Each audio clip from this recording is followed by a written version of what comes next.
Hi all, it's Dr. Ruth Doughton here. I'm a board-certified adult psychiatrist who uses metabolic and lifestyle interventions to get at the root causes of mental illness. Today we're going to be talking about a really important topic, which is the use of the ketogenic diet in women. Is it safe? Is it helpful? Is it dangerous? And towards the end, we're going to be talking about some strategies that you can potentially use to mitigate some of the risks, particularly for menstruating women. So make sure to listen through till the end. But before we get started, disclaimer that this is not medical advice. We're not entering into a doctor-patient relationship. And if you're at all considering going on a ketogenic diet or pursuing ketogenic therapy for your mental illness, please discuss with your mental and/or medical health providers to see if it might be right for you. Okay, so the use of the ketogenic diet in women is something that we really don't understand as much as we would like. A lot of the studies that we have on ketogenic diet and other metabolic interventions like intermittent fasting were done on men. And so we really can't assume that those results are directly applicable to women. We have different biological needs, both as a sex and as individuals. And I think what's most important to keep in mind is that what works for one person works for one person.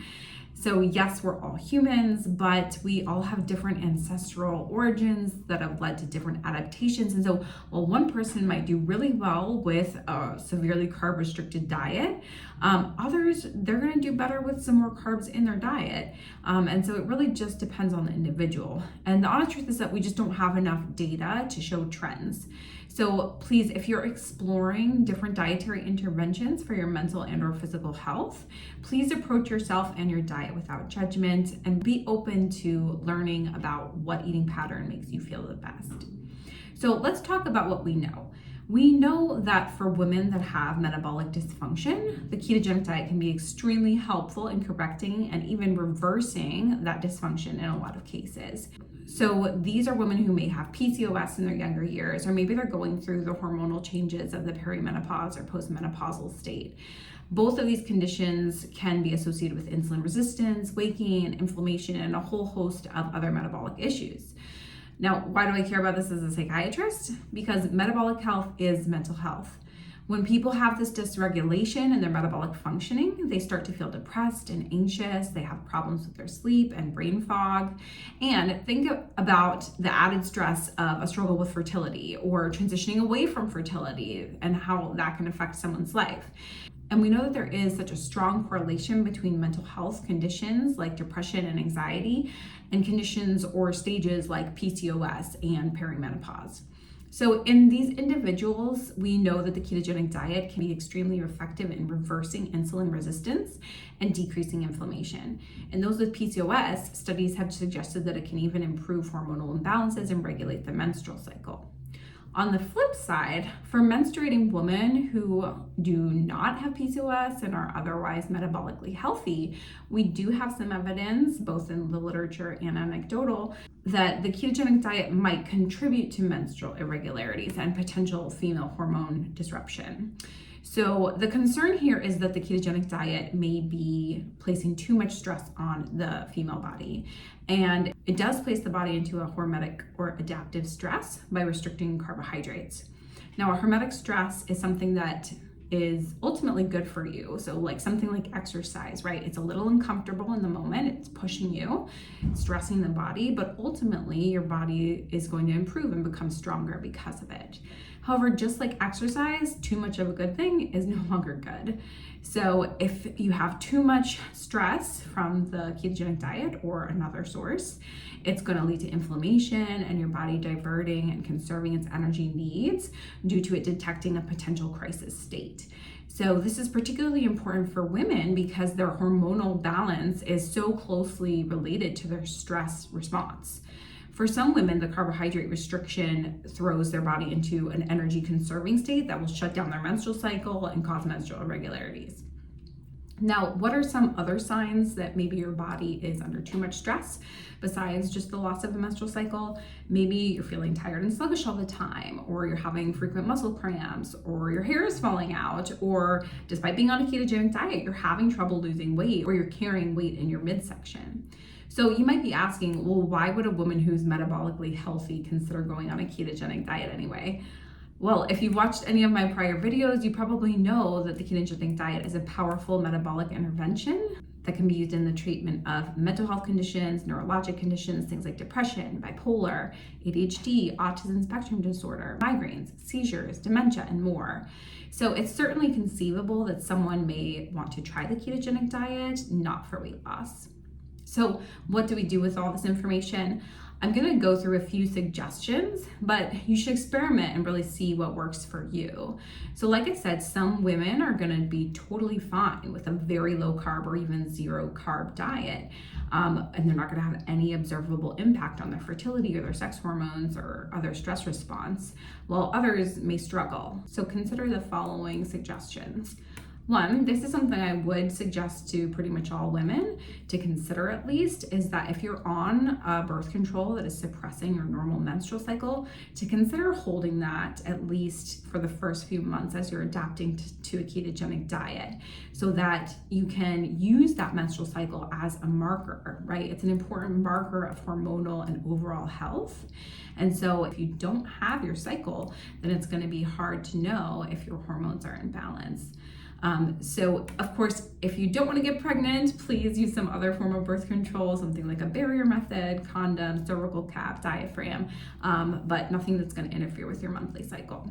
Okay, second suggestion is to make sure that you're consuming plenty of fat. This is so important for hormone health in women, and if there's not enough fat in the diet, your body will go into conservation mode. Third, consider increasing your fiber. So when we use net carbs to calculate a day's carbohydrates, that means that you can eat more fiber-rich vegetables. So, and when I say net carbohydrates, what I mean is we're subtracting the grams of fiber from the grams of carbohydrates. So some fiber-rich foods that could be a good addition to the ketogenic diet could include things like chia seeds, avocado, leafy greens, asparagus, broccoli, cauliflower, bell peppers, low sugar berries, things like blackberries, raspberries, strawberries, and nuts. Okay, fourth suggestion, avoid intense fasting schedule, because fasting is another stressor on the body. And so if you're combining that with the stress of carbohydrate restriction, then those things are going to be cumulative. So maybe keep your fasting to a maximum of 14 hours. If you're going to fast at all, at least in the beginning while you are transitioning into a comfortable state of ketosis.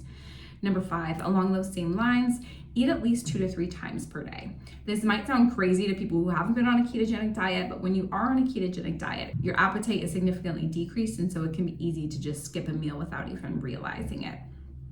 But again, this is going to put more stress on the body because it's not sensing a regular influx of nutrients. Number 6, avoid really intense exercise. Just like we talked about, exercise is another stressor on the body. So particularly during that keto adaptation period, which can last about 2 to 4 weeks in the beginning, I would definitely recommend limiting exercise almost entirely, doing gentle walks, maybe some really low impact sort of things like swimming or Pilates or yoga would be okay if you're feeling up to it, but would certainly not push it. But you may even want to take longer to ease back into exercise because it can take several months for your body to really get into a steady state of fat burning. And I would probably recommend for most women avoiding exercising intensely in a fasted state, unless you really feel good doing this.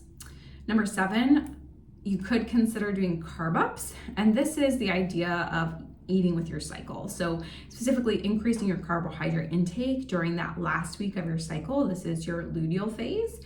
This is the week before your period would start. And the idea behind this is that during this time, the luteal phase, progesterone is high and your body is much more sensitive to stressors and actually does better with more carbohydrates. So in the first half of the cycle, which is the follicular phase, estrogen is predominant as opposed to progesterone, and the body does much better in a low carb state. So of course, with increasing your carbohydrates during that last week, if you choose to do the Carbups, you do run the risk of getting kicked out of ketosis. So you have to decide if this is something that makes sense for you depending on your individual situation and your goals.